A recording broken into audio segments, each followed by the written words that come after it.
I would say generally this break benefits the Heat because it gives Butler more time to heal, more time to get back to himself. Steve, what do you think? Who does this break benefit more, Knicks or Heat? Well, I think on that Spoelstra question, I think the tough thing is here is they're both great experienced coaches who are Mm-hmm. super, preparation is a big thing with both of them, and it's a question of do you prepare for the counters of what they do, or do you stick with what you do best? And that's kind of what Thibodeau says is, we are the team that we are. These are how we play, and if we do it right, we're better than your guys. We think we can do what we have to do. I think obviously the rest, as I said earlier, between age and injury, I think benefits Miami because just getting Jimmy Butler back.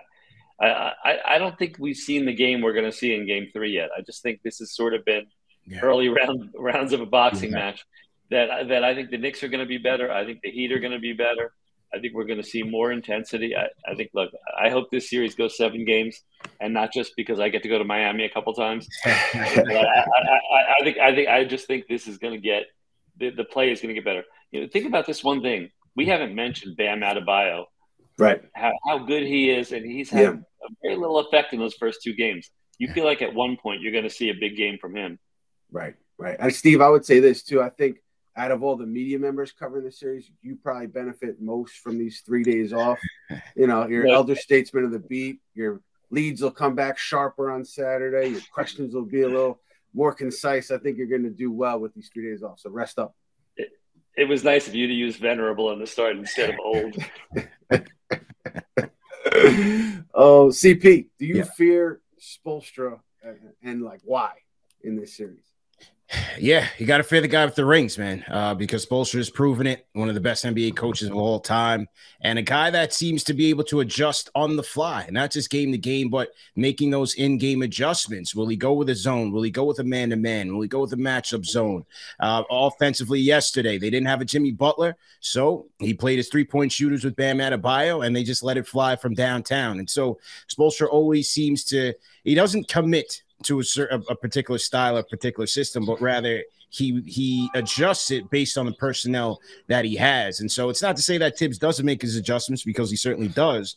But as Steve said, Tibbs has a way to kind of stick to what he feels like got him to the dance. And, win or lose, he's going to kind of lean on that. For case in point, last night with the Knicks in the drop coverage against that Heat three-point shooting offense, it didn't bode too well for them. And so they're going to have to make their adjustments. They're going to have to close those guys off of the three-point line, maybe consider switching on the pick and roll a bit more often. It seemed like they were out of sync and miscommunicating in terms of their defense last night, their team defense last night. And so those are the type of adjustments that the Knicks are going to need to make. We're going to wrap here, fellas. I need a prediction, CP, from you. Games 3 and 4 down in Miami. How are they going to go? I think they split it again. This is going 7. It's going to be a dogfight, classic Knicks Heat battle. I think the Knicks will win 3 and lose a tough one in 4. Steve, what about you? I picked the Knicks in 6 at the start of the series, so I'll stick with that. But I do think it's going to be a split here. You get back home, you hopefully win Game 5 and can finish it off.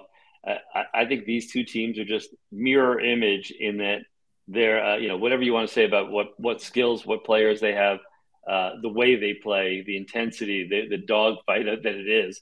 These are two teams that I don't think no other team would want to face. And when you see them together, it's just ugly. It's a great matchup stylistically. I love it. Yeah. And I think, split in South Beach. And I think it goes 7. I hope it goes 7. But we'll see how things unfold starting Saturday afternoon. Game 3 down in South Beach.